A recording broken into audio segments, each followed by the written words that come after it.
Hello students, Narayan institute powered by Akash institute के YouTube channel पर आप सभी का स्वागत है।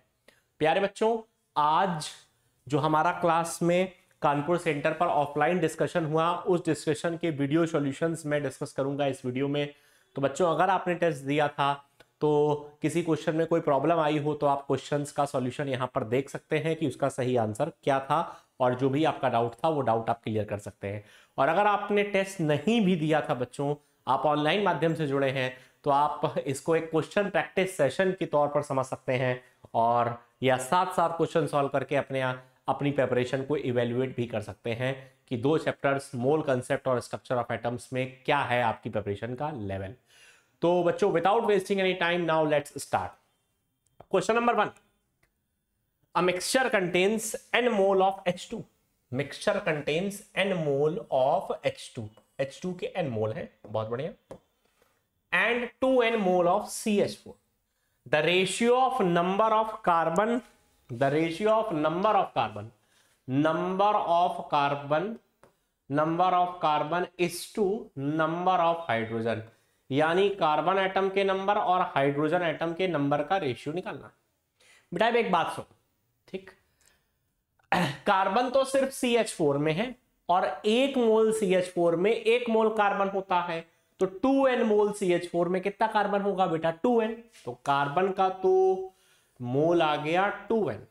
और आप जानते हैं मोल को नंबर बनाने के लिए बच्चा करना क्या पड़ता है? अवागाड्रो नंबर से मल्टीप्लाई। तो यहां आप कर देंगे अवागाड्रो नंबर से मल्टीप्लाई, ठीक। सॉरी, कार्बन ऊपर था ना, तो 2n इंटू Na ऊपर आएगा, बहुत बढ़िया। ये 2n ऊपर आएगा, कार्बन एटम का मोल इंटू नंबर बनाने के लिए अवागाड्रो नंबर से मल्टीप्लाई। अब सुनिए, इसके 1 मोल में 2 मोल हाइड्रोजन एटम है, तो n मोल में कितने होंगे? 2n मोल हाइड्रोजन एटम होंगे। तो 2n यहां से आए हाइड्रोजन एटम के मोल, और 1 मोल में 4 है, तो 2n में कितना होंगे? 8n। तो 8n और 2n टोटल हाइड्रोजन एटम के मोल हो गए 10n। और बेटा अगर उसको नंबर बनाना है तो अवागाड्रो नंबर से मल्टीप्लाई करना पड़ेगा। Na से Na कट गया, जरा सॉल्व करिए। 2n अपॉन 10n, बताओ क्या हुआ? n से n कैंसिल, बताओ ये रेशियो कितना आ गया? 1:5। तो करेक्ट आंसर होगी बेटा, है ना, ऑप्शन नंबर फर्स्ट, यानी उत्तर संख्या first is the correct answer for this question. आसान क्वेश्चन था बेटा, थोड़ा सा ट्रिकी था, लेकिन उम्मीद है आपको समझ में आ गया हो। क्वेश्चन नंबर 2, बच्चों ये भी एक अच्छा क्वेश्चन था, स्टोइकियोमेट्री पर क्वेश्चन था। ये रिएक्शन दी है, the mass of CaCO3 required. बेटा यहां पर CaCO3 का वेट निकालना है, मास, ठीक, और HCl की मोलैरिटी और वॉल्यूम दिया हुआ है। तो देखो बेटा, HCl का डाटा दिया है और कैल्शियम कार्बोनेट का वेट निकालना है। मैं आपसे हमेशा कहता हूं कि स्टोइकियोमेट्री के सवाल में या रिएक्शन बेस्ड प्रॉब्लम्स में हमेशा देखें किसका डाटा गिवन है और उसकी मदद से किसका डाटा रिक्वायर्ड है, और जिन दो लोगों के बीच ऐसा करना है आपको उनके मोल अपॉन कोफिशिएंट बराबर कर दे। यानी आप ऐसे इक्वेशन लिख सकते हैं, मोल ऑफ CaCO3 अपॉन इसका बैलेंसिंग कोफिशिएंट 1 बराबर का निशान बनाएं, और लिख दें मोल ऑफ HCl बटे स्टोइकियोमेट्रिक कोफिशिएंट या बैलेंसिंग कोफिशिएंट कहते हैं जिसको, कर दीजिए 2। आइए, ठीक, अब जरा देखिए, आइए खेल खेलते हैं। हमें कैल्शियम कार्बोनेट का वेट निकालना है, तो वेट ऑफ कैल्शियम कार्बोनेट, मोल को लिख सकते हैं weight upon molecular weight. Calcium carbonate का मॉलिक्यूलर वेट बताओ कितना होता है? 100, ठीक, इक्वल्स टू HCl के मोल की अगर बात करें तो बेटा HCl का मोल डायरेक्टली नहीं दिया हुआ है, मोलैरिटी और वॉल्यूम दिए हैं, तो molarity into volume in litre gives moles. तो मोलैरिटी कितनी दी बताओ? 0.75, वॉल्यूम ml में दिया है, तो लीटर बनाने के लिए बताओ बेटा क्या करेंगे? लीटर बनाने के लिए 1000 से भाग कर देंगे, ठीक है। तो ये हो गया बताओ मोलैरिटी इंटू वॉल्यूम इन ml, ये हो गया बताओ क्या? मोल्स हो गए, है ना, ये हो गए मोल्स। और कोफिशिएंट तो बेटा 2 है ही। तो यहां से आप सॉल्व करेंगे बेटा, तो यहां से सॉल्व करने पर आप कैलकुलेट करेंगे और W की वैल्यू निकाल लेंगे। जो W आएगा बेटा वही है आपका वेट ऑफ CaCO3, है ना। सॉल्व करने पर जो W की वैल्यू आती है बेटा, वो अराउंड अप्रोक्सीमेटली मैं बता रहा हूं 0.94 ग्राम्स के करीब आती है। तो 0.94 ग्राम, यानी correct answer will be option संख्या 4। तो 4th is the correct answer for this question. उम्मीद है आपको अच्छे समझ में आ गया होगा। तो बेटा स्टोइकियोमेट्री का कोई भी क्वेश्चन आए आप इस तरीके से अटेम्प्ट करिए, क्वेश्चन बेहद ही आसान तरीके से आपसे कर पाएंगे, ठीक। तो नाउ लेट्स मूव आगे। क्वेश्चन नंबर 3, बढ़िया सवाल था। The number of moles of iron, mole निकालने आयरन के, लेकिन यहां पर थोड़ा सा बुद्धि लगानी पड़ेगी। सिंपल ये नहीं ये फॉर्मूला लगा दिया मोल वाला और आंसर आ गया, यहां थोड़ा बुद्धि खर्चा होगी। ठीक, कह रहा है एक स्फेरिकल बॉल है जिसका रेडियस ये दिया है। ठीक है, अच्छा अगर स्फीयर मतलब एक स्फीयर है तो बताओ क्या वॉल्यूम ऑफ स्फीयर निकाल सकते हैं? बच्चों आपको मालूम है स्फीयर के वॉल्यूम निकालने का फॉर्मूला होता है 4/3 R इंटू क्यू। ये रहा, बताओ कितना? 4/3, पाई की जगह रख दो बेटा 22/7 या 3.14, और R कितना दिया है बताओ? रेडियस दिया हुआ है ऑलरेडी 7, और 7 का बेटा आप कर दो क्यू। ये आ गया वो जो स्फीयर दिया हुआ है उसका वॉल्यूम। आप सोच रहे होगे सर ये जो स्फीयर का वॉल्यूम दिया है इसे आपको निकालने की क्या ही जरूरत थी। ठीक है, अब मेरी बात सुनो अगर ध्यान से। ठीक, ये दिया वॉल्यूम, उसकी डेंसिटी भी दी है। ठीक है, तो बताओ अगर वॉल्यूम इंटू डेंसिटी कर दें, देखो इधर वॉल्यूम इंटू डेंसिटी कर दें तो volume and density, volume into density करने से आता है मास, तो क्या स्फीयर का मास आ गया? ठीक, तो वॉल्यूम की ये वाली वैल्यू देखिए बेटा 4/3 पाई 3.14, और ये रहा बेटा 7 का क्यूब। और बताओ डेंसिटी कितनी दी है? 1.4, डी से मल्टीप्लाई कर दीजिए, बताओ ये आ गया स्फीयर का मास। लेकिन अभी भी घबराइएगा नहीं, ये मास आया है स्फीयर का। कुछ लोग क्या करेंगे कि अरे सर मास आ गया है तो मोल निकालना बहुत ही आसान है, दिए हुए मास को मोलर मास से डिवाइड कर दें। लेकिन याद रखिए बड़ी ही इंपॉर्टेंट बात, आपको मोल चाहिए जानते हो किस एटम के? आयरन एटम के। तो बेटा ऊपर जो मास होना चाहिए बताओ वो भी किसका होना चाहिए? आयरन का, और आयरन का मोलर मास नीचे 56 होना चाहिए। ये जो मास अभी आया है ये मास किसका है बेटा बताओ? स्फीयर का है, हमें चाहिए आयरन का मास। देखिएगा क्वेश्चन में एक हिंट दी है, इसमें 56% आयरन है, मतलब ये जो मास है इसका 56% ले लो, वो आयरन का मास होगा। तो 56% मतलब बताओ कितना हुआ बेटा? 56/100 ले लो इस वैल्यू का, और 4/3 पाई की वैल्यू कितनी हुई? 3.14 इंटू 7 का क्यूब है ना, इंटू 1.4 अपॉन बताओ कितना बेटा? 56। ये वैल्यू आपका पूरा करेक्ट आंसर बनेगी। मुझे उम्मीद है कि अब आपको अच्छे से समझ में आ गया होगा कि इस क्वेश्चन का क्या लॉजिक था, है ना? ठीक है, जब आप सॉल्व करेंगे तो बेटा यहां से सॉल्व करने पर आयरन के मोल 20 पॉइंट समथिंग आएंगे। तो अप्रोक्सीमेटली अगर हमसे आंसर पूछा गया है तो ऑप्शन संख्या 3 के साथ जा सकते हैं, यानी correct option will be option 3। क्या आपको समझ में आया भैया? ठीक है, बढ़िया सवाल है। देखो निकालना मोल ही है लेकिन मजा आ गया होगा, बुद्धि लगी थी भाई। ठीक, चलो लेट्स मूव आगे। Haemoglobin contains 0.33% iron by weight, number of iron atom निकालने। कल मैंने आपको सिखाया था मोल के ज्यादातर वो सवाल जिनमें परसेंट दिया हो और कुछ और निकालना हो आपको, तो बेटा वो सब एक रिलेशन से लगाए जा सकते हैं। परसेंट ऑफ एलिमेंट, जिस एलिमेंट का परसेंट दिया हो बराबर atomic mass into number of atom, बराबर एटॉमिक मास इंटू बताओ क्या? Number of atom, atomic mass into number of atom, है ना, अपॉन यहां पर रहता है बेटा नीचे पर मॉलिक्यूलर मास, और परसेंटेज के लिए बताओ बेटा क्या करेंगे अपन? 100 से क्या कर देंगे? मल्टीप्लाई कर देंगे। आओ देखो आयरन का परसेंट कितना दिया हुआ है? ये दिया हुआ है 0.33। बताओ आयरन का एटॉमिक मास कितना हुआ? 56। नंबर ऑफ एटम तो निकालना ही है, चलो नंबर ऑफ एटम को अपनी तरफ से मान लो n, अपॉन मॉलिक्यूलर मास कितना हुआ? मॉलिक्यूलर मास बताओ कितना हुआ? मॉलिक्यूलर मास कितना बताओ? 67,200। कितना? 67,200 इंटू 100। यहां से बेटा बस आपको n निकालना है, और जो n है वो नंबर ऑफ आयरन एटम्स है। जरा यहां से n सॉल्व करो, n बताओ कितना हो जाएगा? 2 0 से 2 0 कैंसिल, ये हो गया बताओ कितना? 0.33 इंटू ये हो गया 672 बटे बताओ कितना हो गया? 56, है ना। जब बेटा आप सॉल्व करेंगे तो n की वैल्यू अप्रोक्सीमेट 4 के बराबर आएगी, यानी नंबर ऑफ आयरन एटम्स बेटा लगभग 4 के बराबर आएंगे।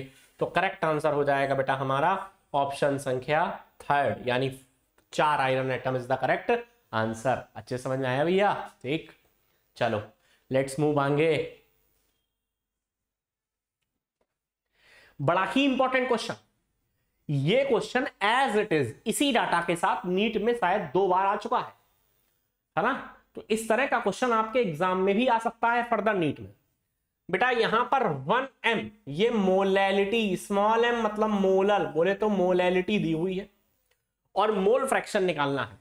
ठीक बेटा, मोलैलिटी और मोल फ्रैक्शन में आपस का आपको रिलेशन शायद आपको याद हो, है ना। मैं बता देता हूं, molality small m is equals to 1000 into mole fraction of solute x of solute, यानी mole fraction of solute upon 1 minus mole fraction of solute into molecular weight. m का, कैपिटल M का मतलब यहां पर मॉलिक्यूलर वेट है और ये molecular weight किसका होता है? सॉल्वेंट का होता है। उम्मीद है कि आपको ये रिलेशन याद रहेगा। ठीक है, उम्मीद है आपको ये रिलेशन याद रहेगा। ठीक, आइए, दी हुई है मोलैलिटी, निकालना है अपन को मोल फ्रैक्शन। तो मोलैलिटी की जगह रख दिया 1000 मोल फ्रैक्शन सॉल्यूट का निकालना है। तो चलो सॉल्यूट ये मोल फ्रैक्शन को थोड़ी देर के लिए x मान लेते हैं। तो 1000x upon 1 minus x into molecular weight of solvent. अब आप कहोगे सर क्वेश्चन पढ़ने से यही नहीं समझ में आ रहा कि सॉल्वेंट कौन है। अबे भैया क्वेश्चन में लिखा हुआ है एक्वस सॉल्यूशन, एक्वस मतलब बताओ सॉल्वेंट कौन हुआ? वाटर। और बताओ वाटर का मॉलिक्यूलर वेट कितना होता है? 18 है ना। तो ये रहा 18। भैया सॉल्व करो, क्रॉस मल्टीप्लाई करो, ये हो गया 18 माइनस 18x बराबर बताओ कितना हो गया? 1000x। ठीक, 18x उधर ले जाओ तो ये हो गया 18 बराबर कितना? 1018x। तो जरा यहां से x की वैल्यू निकालो, तो x की वैल्यू कितनी आ गई? 18 बटे 1018, ये x की वैल्यू आ गई। और अगर आप डेसिमल के टर्म्स में सॉल्व करें तो वैल्यू सॉल्व करने पर बेटा ये आती है 0.0177। तो इसलिए क्वेश्चन नंबर 5 के लिए करेक्ट आंसर विल बी उत्तर संख्या 2। ठीक है ना बेटा। जो भी बच्चे ये वीडियो देख रहे हैं वो पूरा डिस्कशन हमारे साथ करें और लास्ट बताएं कि आपके कितने क्वेश्चन सही हुए कमेंट बॉक्स में। ठीक है, चलो भाई, क्वेश्चन नंबर 6 एक बढ़िया क्वेश्चन है। और आइए क्वेश्चन नंबर 6 का एक जरा आपको कराया जाए। Question number 6, the vapour density of mixture of, कह रहा है कि NO2 और N2O4, NO2 और N2O4 का मिक्सचर रखा हुआ है एक बर्तन में। बहुत बढ़िया, मतलब दोनों ही चीजें मौजूद है तभी तो मिक्सचर हुआ। कह रहा है इस मिक्सचर की जो वेपर डेंसिटी है VD वो कितनी दी है बेटा बताओ? 38.3 दी है। किसकी वेपर डेंसिटी? दोनों के मिक्सचर की। सारे बच्चे जानते हैं वेपर डेंसिटी इक्वल्स टू होता है मॉलिक्यूलर मास बाय 2। ठीक, vapour density is equals to होता है बेटा मॉलिक्यूलर वेट। तो यहां से जो मॉलिक्यूलर वेट आएगा वो भी तो मिक्सचर का ही होगा बाय 2। तो जरा यहां से निकालो मॉलिक्यूलर वेट ऑफ मिक्सचर। आइए मिक्सचर का मॉलिक्यूलर वेट निकालें। तो मिक्सचर का मॉलिक्यूलर वेट हो गया बेटा 38.3 इंटू 2 यानी हो गया 76.6। ये आ गया हमारे मिक्सचर का मॉलिक्यूलर वेट। बताओ ये क्या आ गया? हमारे मिक्सचर का मॉलिक्यूलर वेट। अब पूछा क्या? चलिए, ये तो बड़ा बेसिक था। Calculate the moles of NO2 in 100 mole mixture. चलिए मान लिया ये मिक्सचर था, ये दोनों को मिलाकर बेटा कितने मोल थे बताओ? 100 मोल थे। कितने मोल थे? 100। तो चलो अपनी तरफ से मान लिया कि कुछ इसके A मोल रहे होंगे, लेट कि इसके मोल A रहे होंगे। तो बताओ फिर इसके मोल कितने रहे होंगे? इसके मोल रहे होंगे 100 माइनस A मोल रहे होंगे। कितने रहे होंगे? 100 माइनस A मोल रहे होंगे। ठीक, अब आओ जरा ध्यान से देखते हैं, ठीक, कि कैसे क्या क्वेश्चन सॉल्व होगा। बेटा एक सिंपल चीज, क्या मैं ऐसा कह सकता हूं जो NO2 का वेट है और जो N2O4 का वेट है, इन दोनों का वेट जोड़ दें तो जो आएगा वो मिक्सचर का वेट आ जाएगा। ठीक, आओ देखो जरा, वेट मोल में मॉलिक्यूलर वेट का मल्टीप्लाई करो तो बेटा वेट आ जाता है ना। तो मोल है इसके A और इसका मॉलिक्यूलर वेट बेटा 46। अब बताओ N2O4 का मॉलिक्यूलर वेट बेटा कितना हो जाएगा? N2O4 का मॉलिक्यूलर वेट हो जाएगा हमारा 94। ये तो डाइमर है तो जस्ट इसका डबल हो जाएगा। मोल है 100 माइनस A और इसका मॉलिक्यूलर वेट हो जाएगा बेटा 92। मिक्सचर का वेट, तो मिक्सचर का मोल देखो क्वेश्चन में दिया 100 इंटू मिक्सचर का मॉलिक्यूलर वेट 76.6। बेटा जब आप इसको पूरी तरीके से सॉल्व करेंगे और सॉल्व करके यहां से ए की वैल्यू निकालेंगे तो ए की वैल्यू अराउंड बेटा सॉल्व करने पर 33 पॉइंट समथिंग आएगी, 33.4। और जो ए है वही तो NO2 का मोल है और हमसे पूछा गया था बताओ मिक्सचर में कितने NO2 के मोल होंगे। तो करेक्ट आंसर ली बेटा उत्तर संख्या फर्स्ट। आई होप अच्छे समझ में आ गया होगा भैया आपको, अच्छा सवाल था। ठीक, टेस्ट में बेटा कुछ क्वेश्चंस अच्छे थे बेटा, वही रिपीटेड क्वेश्चंस नहीं थे, मतलब जिनको आपको देखे दिखाए क्वेश्चंस हो आप बात आसानी से कर ले। क्वेश्चंस अच्छे थे तो कुछ जगह आपको दिमाग लगेगा, पेशेंस के साथ देखिए सीखिए। कोई दिक्कत हो तो हम लोगों से कांटेक्ट करिए, we are always with you.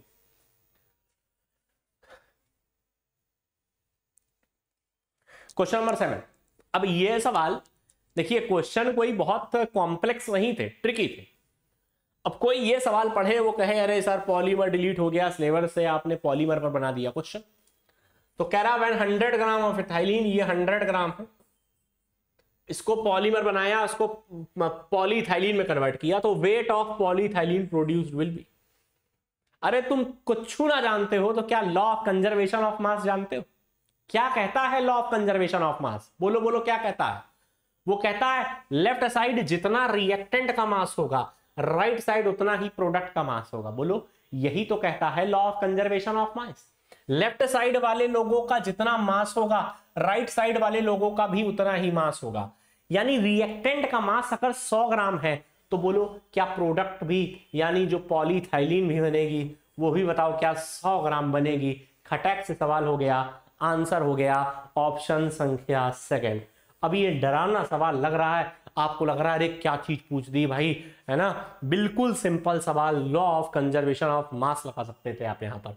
तो correct answer will be option second.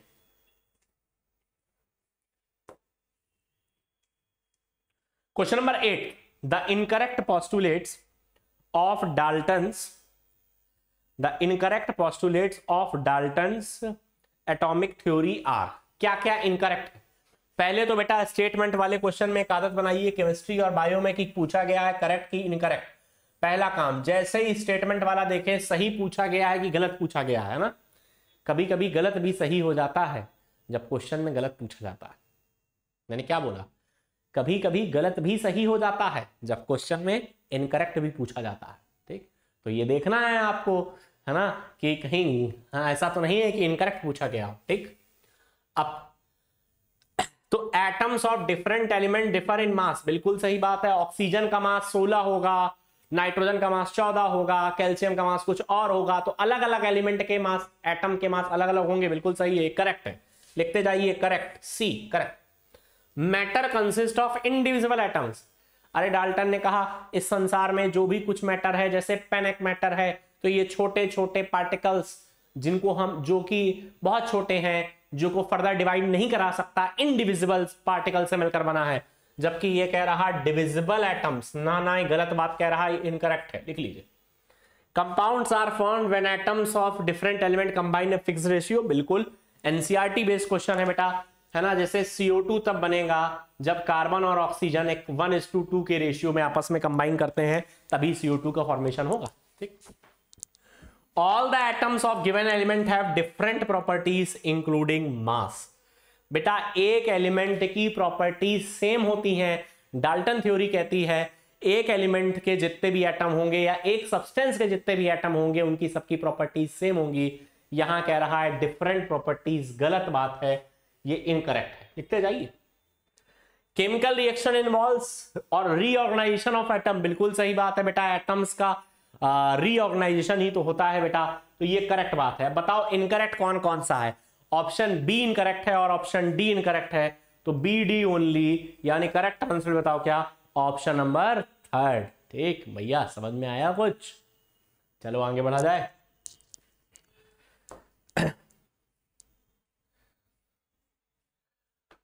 A gaseous hydrocarbon gives combustion 0.72 gram water, 3.08 gram of CO2. The empirical formula of hydrocarbon is। बेटा ये कंप्लीट कंबशन वाला क्वेश्चन था जिसमें आपको complete combustion कराना था और पूरे क्वेश्चन को फिर सॉल्व करना था। ठीक, चलिए मैं आपको सॉल्व करके बताता हूं। अब हाइड्रोकार्बन के बारे में पता तो है नहीं, अपनी तरफ से मान लीजिए हाइड्रोकार्बन था C6H5। हाइड्रोकार्बन के कंप्लीट कंबशन की इक्वेशन पता होनी चाहिए, याद हो जानी चाहिए, x + y/4 times O2, x + y/4 times O2 gives, बताओ क्या, XCO2 गिव्स क्या, XCO2 प्लस बताओ क्या, y/2 H2O गिव्स क्या, बताओ y/2 H2O, है ना, ये रहा। ठीक, मेरी बात ध्यान से सुनो, ध्यान से सुनो, ध्यान से। ठीक, अब बात ये है कि 0.72 ग्राम वाटर बना, तो जरा वाटर के मोल निकालो, तो 0.72/18। अब देखो इस रिएक्शन के हिसाब से x मोल वाटर बना और क्वेश्चन के हिसाब से 0.72/18, x की वैल्यू कितनी आ गई, 0.72/18। बहुत बढ़िया। ठीक, अब बताओ 3.08 ग्राम CO2 बना, मोल बदलो तो 3.08/18। रिएक्शन के हिसाब से y/2 मोल बना, क्वेश्चन के हिसाब से बना y/2 की वैल्यू कितनी हो गई, मोल बने 3.08 बटे बताओ कितना बेटा, 18। यहां निकालो जरा। चलिए कैलकुलेटर का इस्तेमाल कर लेते हैं थोड़ा सा। ठीक, आप इस्तेमाल मत करिएगा कैलकुलेटर का, मैं तो कैलकुलेटर का इस्तेमाल कर सकता हूं यहाँ पर स्मार्ट बोर्ड के माध्यम से डायरेक्टली। ठीक है, आप कैलकुलेटर का इस्तेमाल मत करिएगा। 0.72/18 तो ये आ रहा 0.04।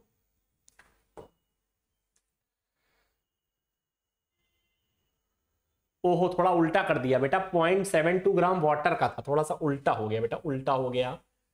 यहां पर देखिए जल्दबाजी में कभी भी नहीं रहना चाहिए। वही 0.72 ग्राम वाटर का था, तो 0.72 इसका था, तो 0.72 और वाटर का मोल है ना, मॉलिक्यूलर वेट 18।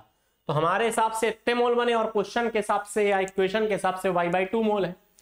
तो यहां से y/2 बराबर, y बराबर कितना हो गया, 2 × 2/18 1/9 कर दें सीधे सीधे, 0.72/9 हो गया y की वैल्यू। ठीक, x की वैल्यू क्वेश्चन के हिसाब से x मोल बने, लेकिन डाटा के हिसाब से 3.08/44, 3.08/44।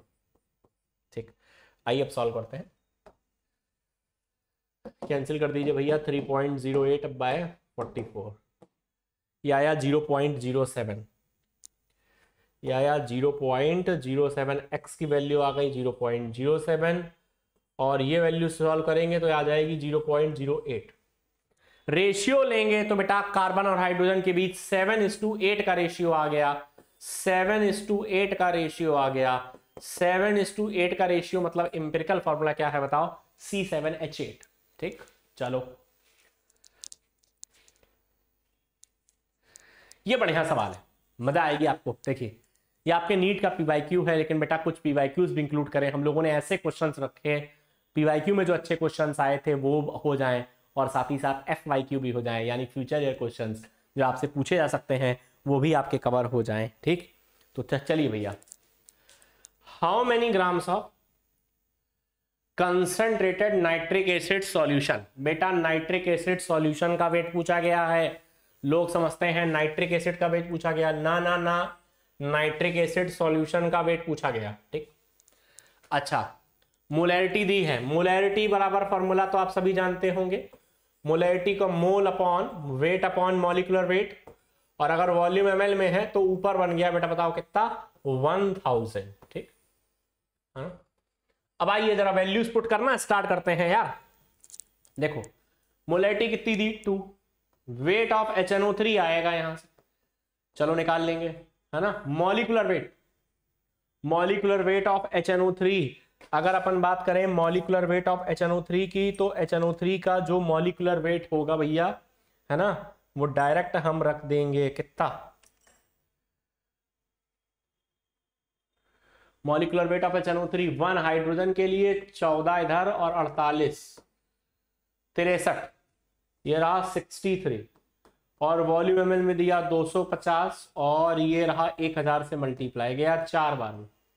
ठीक, तो बताओ W यानी वेट ऑफ HNO3 कितना आ गया, 63 × 2/4, यहां से 2 कट गया, वेट ऑफ HNO3 आ गया 31.5 ग्राम। HNO3 का वेट आ गया बेटा 31.5 ग्राम।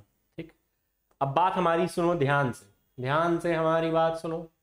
ये आया है HNO3 का वेट, पर हमसे पूछा है HNO3 सॉल्यूशन का वेट। क्वेश्चन में लिखा है सॉल्यूशन है 70%। बेटा 70% का मतलब समझते हो, 70 ग्राम HNO3 होगा 100 ग्राम सॉल्यूशन में। कितने ग्राम में? 100 ग्राम सॉल्यूशन में। ठीक, 70 ग्राम HNO3 होगा 100 ग्राम सॉल्यूशन में। तो बताओ 1 ग्राम HNO3 कितने ग्राम में होगा? 1 ग्राम HNO3 के लिए सॉल्यूशन का मास कितना होना चाहिए बेटा? 100/70 ग्राम होना चाहिए। किसका मास होना चाहिए? सॉल्यूशन का।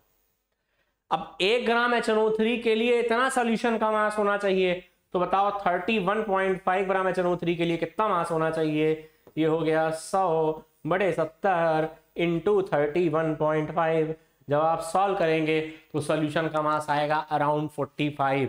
उम्मीद है भैया आपको समझ में आया होगा। इस हिसाब से करेक्ट आंसर भी ऑप्शन नंबर फर्स्ट। ठीक, समझ में आया अच्छे से? चलो लेट्स मूव आगे। अच्छा, यहां से जो आपके टेस्ट के स्ट्रक्चर ऑफ एटम के सवाल स्टार्ट हो जाते हैं। आइए देखते हैं। The difference of n10 n+1th Bohr radius is equals to n-1।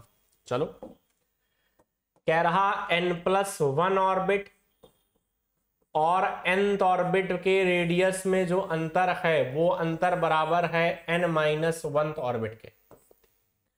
अब जरा रफ में याद करो, रेडियस होता है 0.53 n स्क्वायर, यानी n प्लस 0.53 अपॉन जेड हर जगह। जेड तो वैसे ही 1, तो 0.53 हर जगह से कैंसिल हो जाएगा। तो सीधे सीधे यहां बचा n+1 का होल स्क्वायर माइनस n का स्क्वायर बराबर कितना? n-1 का होल स्क्वायर। अब देखो इधर थोड़ा सॉल्व करो। n square a plus B whole square का फॉर्मूला लगा दें, प्लू माइनस n स्क्वायर, ये कैंसिल। और इधर देखो कितना बचा? n square plus 1 minus 2n। ठीक, आइए 1 से 1 कैंसिल, तो ये हो गया n स्क्वायर बराबर बताओ कितना? 4n। यहां से n से एक n और कैंसिल, तो n बराबर बताओ कितना हो गया? ऐसा संभव है जब n की वैल्यू 4 हो। Correct answer will be option 4। I hope आपको अच्छे समझ में आ गया होगा। ठीक, तो n+1 ऑर्बिट और nth ऑर्बिट का रेडियस कहा था n-1 ऑर्बिट के बराबर है, जो हमसे कहा हमने कर दिया। आप जानते हैं रेडियस का फॉर्मूला क्या होता है? 0.53 n स्क्वायर अपॉन z। ठीक, इस फॉर्मूले का यूज किया और सिंपली क्वेश्चन सॉल्व कर लिया। Correct answer will be option 4।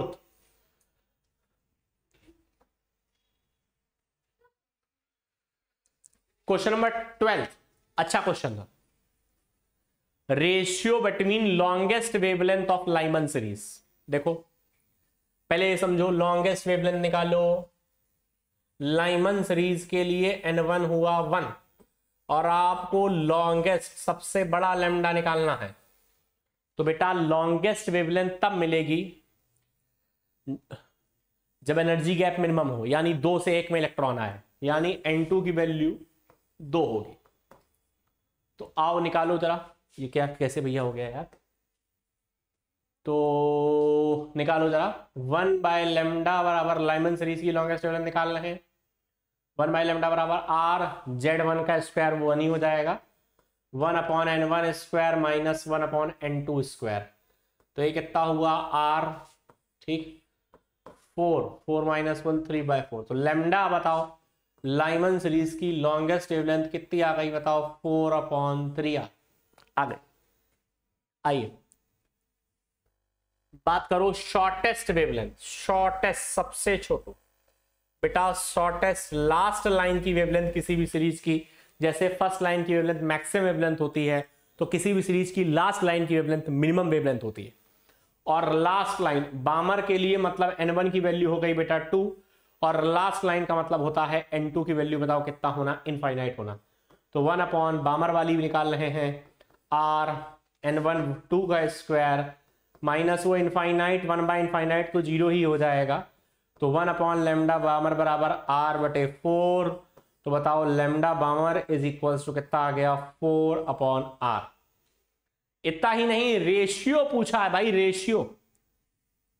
Ratio, shortest ratio देखो निकालो, 4/3r अपॉन बताओ कितना बेटा, 4/r।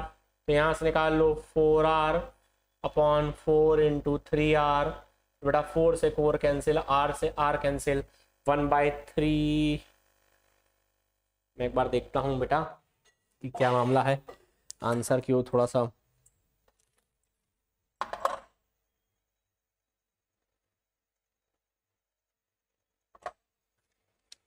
4/3r और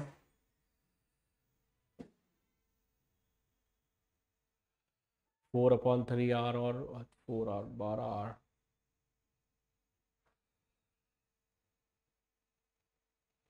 तो 1/3 आ रहा है, 1/3 तो भाई आंसर। अच्छा एक गलती हो गई बेटा, जो बामर सीरीज है वो हीलियम के लिए है, हम लोगों ने जो निकाल दिया बताओ किसके निकाल दिया, हाइड्रोजन के रेस्पेक्ट में। तो ये गलती हो गई ना, बामर वाली हीलियम He+ के रेस्पेक्ट में। तो R(Z2) का होल स्क्वायर 1/N12 का स्क्वायर माइनस 1/∞ स्क्वायर। तो बेटा 4 से 4 कैंसिल हो जाएगा, तो लैम्डा बामर कितना आ गया, 1/r आ गया। अब आपका आंसर सही आ जाएगा। तो भाई मैं कहूँगी यार क्या गलती हो रही है। ये रहा रेशियो, लीजिए 4/3r अपॉन ये हो गया 1/r, तो 4r/3r आ जाएगा बेटा, 4r/3r, r से r cancel, 4/3 will be the correct answer. यानी करेक्ट आंसर भी ऑप्शन 1। उम्मीद है समझ में आ गया भाई। चलो, which of the following transition, बढ़िया सवाल है भी, of energy levels in hydrogen atom produce 4 line of second series. बेटा सेकेंड सीरीज मतलब यहां पर बामर सीरीज की बात कर रहा है। 4th लाइन का मतलब होता है 6 से 2 में आना। कहां कहां इलेक्ट्रॉन के बीच में ट्रांजिशन हो, 6 से 2 के बीच में ट्रांजिशन हो, तो बेटा वो 4th लाइन बनेगी। तो करेक्ट आंसर भी ऑप्शन 3rd। बस लैंग्वेज ही थोड़ी सी कंफ्यूजिंग थी, अगर आपने लैंग्वेज को पकड़ लिया तो फिर सवाल तो बहुत आसान है।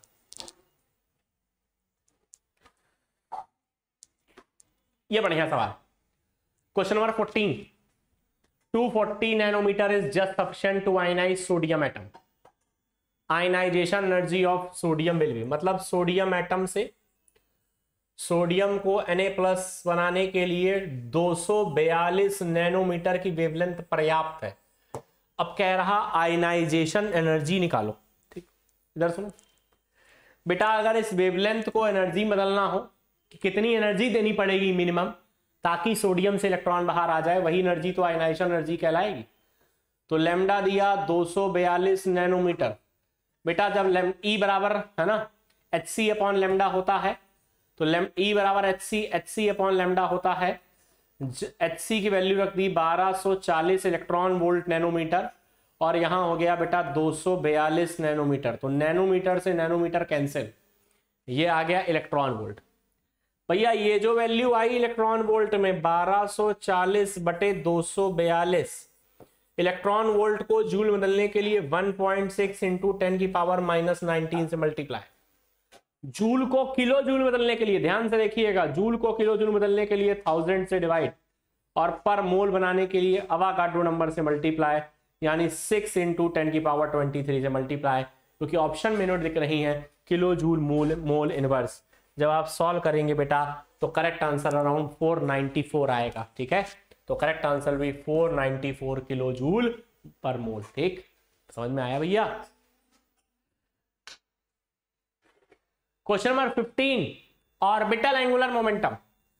अरे भैया ऑर्बिटल एंगुलर मोमेंटम का एक ही फॉर्मूला है, क्वांटम नंबर्स पढ़ते समय पढ़ा होगा, √L × L+1 multiplied by h/2π। L अरे 0 वैल्यू होती है S के लिए, 1 वैल्यू होती है P के लिए, 2 वैल्यू होती है D के लिए, ठीक, और 3 वैल्यू होती है F के लिए। तो ये रहा 3 और ये हो गया 4, 3 + 1 बन गया 4। √12, 12 का स्क्वायर रूट सॉल्व करें तो 2√3 आएगा।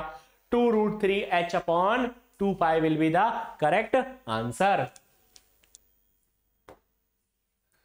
Which of the following has zero probability of finding electron in xz plane?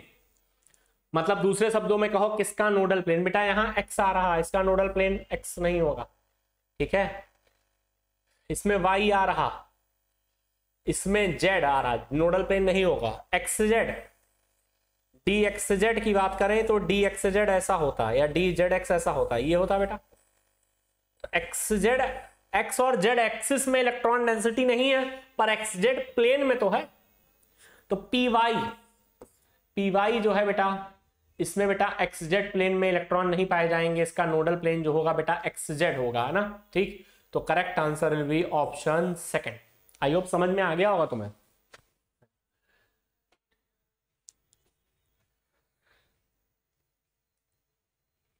ये बढ़िया सवाल है, क्वेश्चन नंबर 17।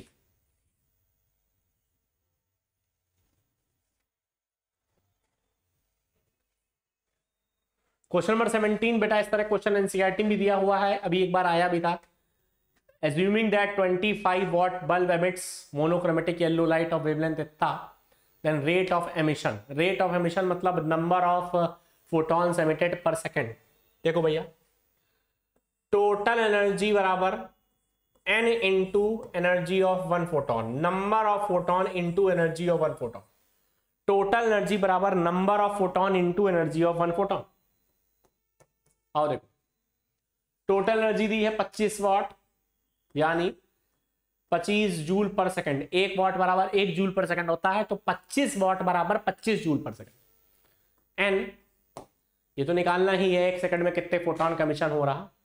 ई, एक फोटोन की एनर्जी निकाल लीजिए hc बाय लैम्डा से, h 6.62 इंटू 10 की पावर माइनस 34, c 3 इंटू 10 की पावर बताओ कितना, +8 अपॉन लैम्डा 0.57 माइक्रोमीटर, मतलब 0.57 इंटू 10 की पावर माइनस 6 मीटर।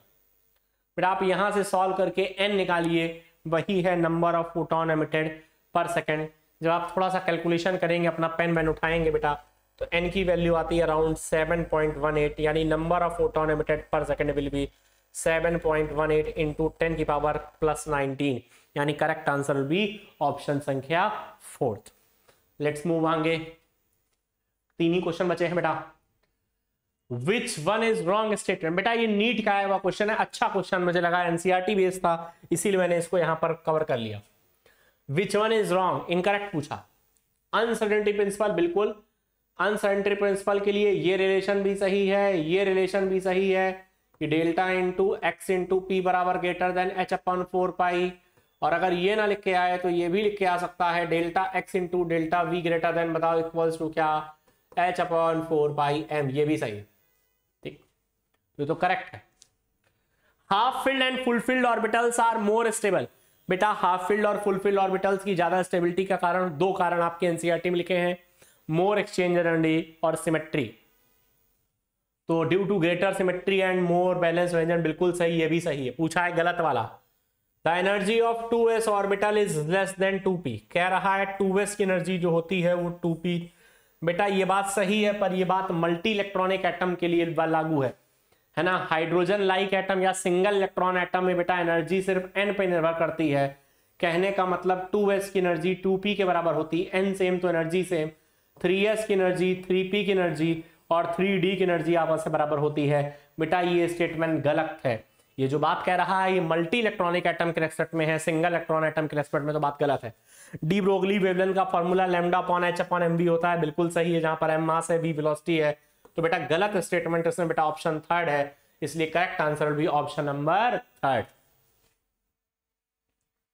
चलो यार, काइनेटिक पोटेंशियल और टोटल एनर्जी के रेशियो वगैरह पे बहुत सवाल पूछे जाते हैं। मैं आपको जुगाड़ बता दूं, KPT काइनेटिक पोटेंशियल और टोटल, इसका रेशियो तैयार कर लो। KPT का रेशियो कितना हुआ, 1:-2:1। अब बताओ पोटेंशियल एनर्जी और टोटल, P और टोटल के बीच का रेशियो बेटा ये देखो, -2:-1, माइनस से माइनस कैंसिल, ये रेशियो बताओ कितना आ गया, 2 का आ गया, बिल्कुल सही है। जहां पर K का मतलब काइनेटिक है, P का मतलब पोटेंशियल है और T का मतलब टोटल है, ठीक है। ये जुगाड़ है, वहां फॉर्मूला याद होगा आपको, लेकिन उतना डेराइव करने के चक्कर में मत पड़िए आप। चलिए, the ratio of velocity of electron in 3rd and 5th orbit, पहले बताओ वेलोसिटी का फॉर्मूला क्या होता, 2.188 इंटू 10 की पावर 6 Z/n। तो रेशियो अगर V1/N1 और N2 ऑर्बिट में लेना है तो वेलोसिटी Z के डायरेक्टली प्रोपोर्शनल होती है, N के इनवर्सली प्रोपोर्शनल होती है। तो लेना थर्ड ऑर्बिट और फिफ्थ ऑर्बिट का रेशियो, तो ऊपर बेटा नीचे वाला n जो है वो ऊपर चला जाएगा 5 और ऊपर वाला n नीचे आ जाएगा, तो 5/3 will be the correct ratio. तो करेक्ट आंसर इज ऑप्शन संख्या सेकंड। आई होप बच्चों आपको अच्छे से समझ में आया होगा। बेटा 20 क्वेश्चनों में जो आज T20 टेस्ट हमारे क्लासरूम में हुआ, इसमें किसी क्वेश्चन में अगर आपको किसी तरह का कोई डाउट रह गया है तो आप कमेंट सेक्शन में ड्रॉप कर सकते हैं। बच्चों आप हम सब टीचर से फिजिक्स में, केमिस्ट्री में और बायोलॉजी में और क्या एडिशनल सपोर्ट चाहते हैं वो भी कमेंट कर सकते हैं, है ना। ये तो बेटा डिस्कशन का प्रोग्राम चल ही रहा है। इसके अलावा अगर आप कुछ और चाहते हैं जिससे आपके नीट में मदद हो, आपका कॉन्फिडेंस बढ़े, आपका स्कोर बढ़े, बच्चों वो चीज़ जरूर हम लोग यूट्यूब पर फॉलो करेंगे। आप सभी का बहुत बहुत धन्यवाद सेशन को अटेंड करने के लिए। थैंक यू बच्चों, लव यू ऑल, जय हिंद।